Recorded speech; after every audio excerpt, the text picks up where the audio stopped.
This was my first month running an official video business. I'm in a brand new state, and I didn't make 10K in a month, and that's okay. I want to show you guys the real numbers, what worked, what didn't, why this month still mattered, and what I'm doing to move forward. Let's break it all down.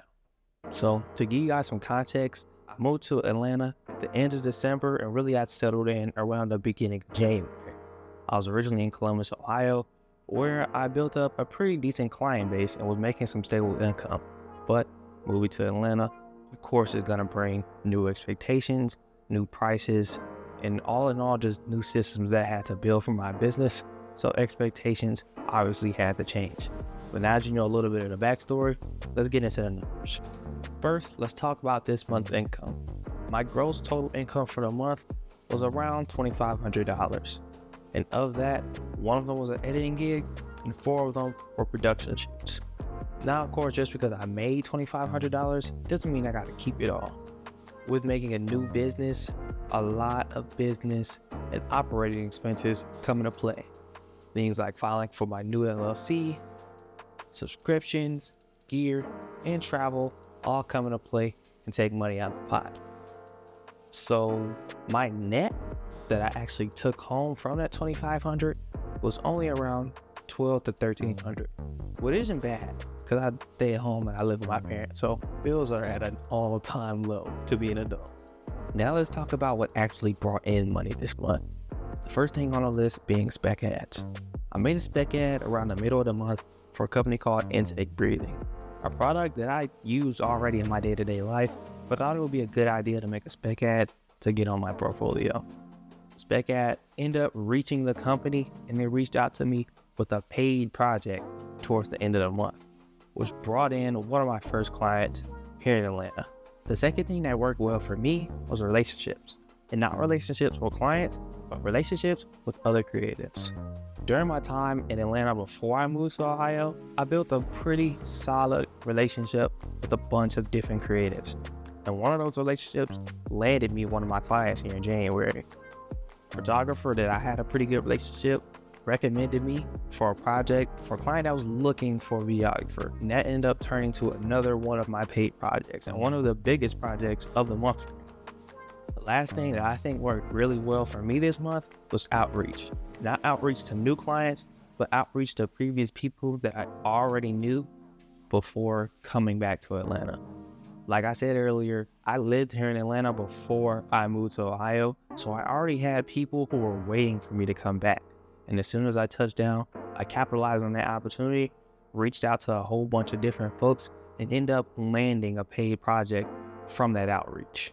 Now that we discussed the things that did work, let's talk about the things that didn't.